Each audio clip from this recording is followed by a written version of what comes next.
kempen 3A. Contohnya, di Malaysia pelbagai kempen yang telah dianjurkan untuk menjaga kebersihan alam sekitar.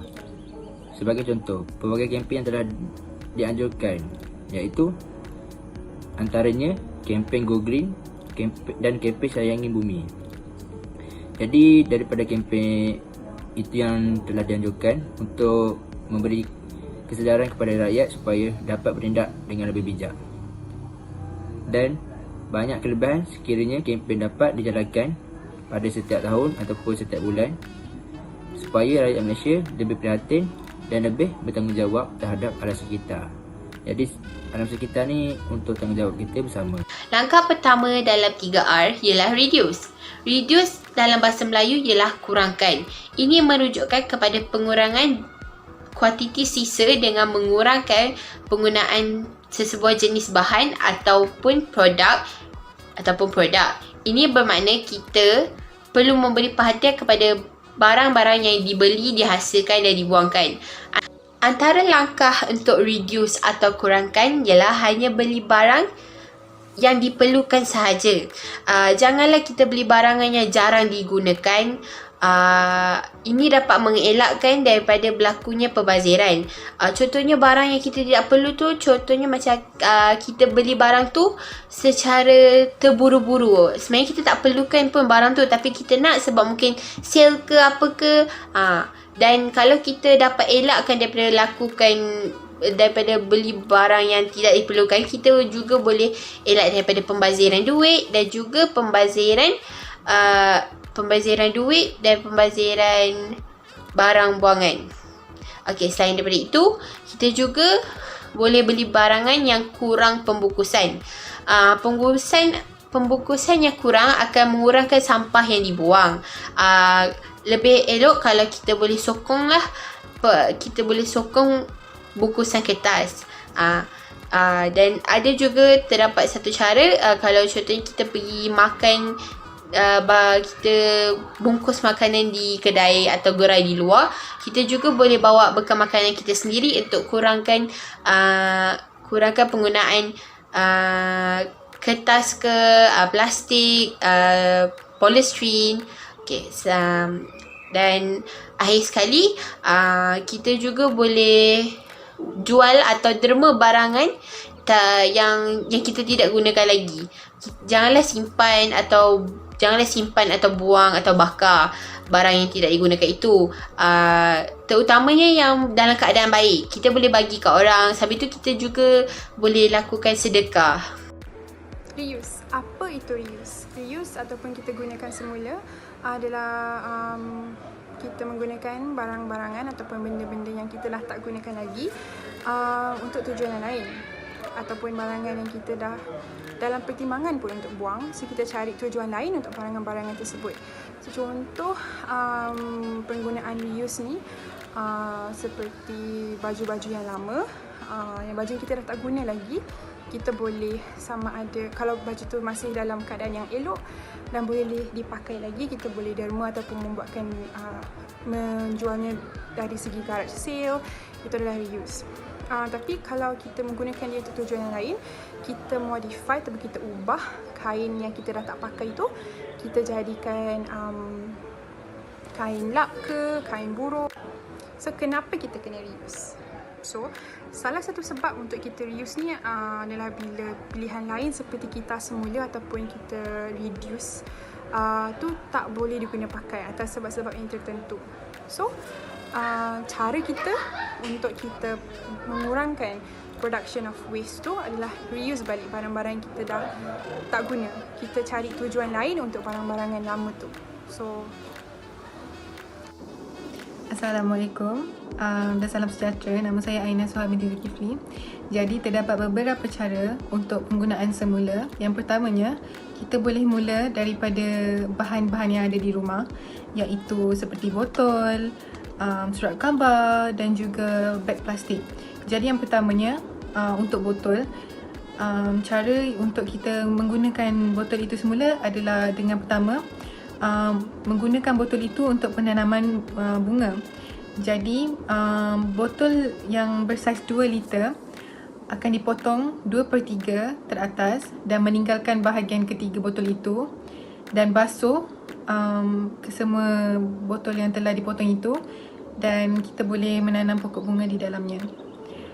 Dan yang kedua adalah surat khabar. Jadi surat khabar boleh digunakan semula sebagai pembalut hadiah, dan juga surat khabar juga boleh digunakan untuk mengelap tingkap. Jadi yang ketiganya, beg plastik. Beg plastik juga boleh digunakan semula, iaitu beg plastik yang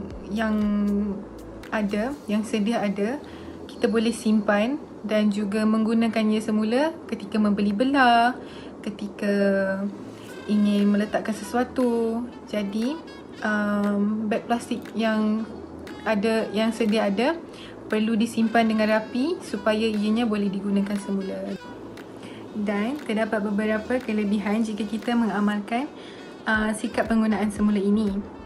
Yang pertamanya, kita dapat memelihara sumber alam semula jadi dengan membantu untuk mengurangkan kadar pemotongan pokok untuk menghasilkan sesebuah surat khabar.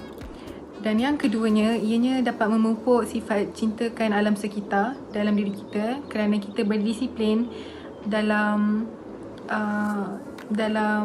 memupuk sifat ini di dalam diri kita.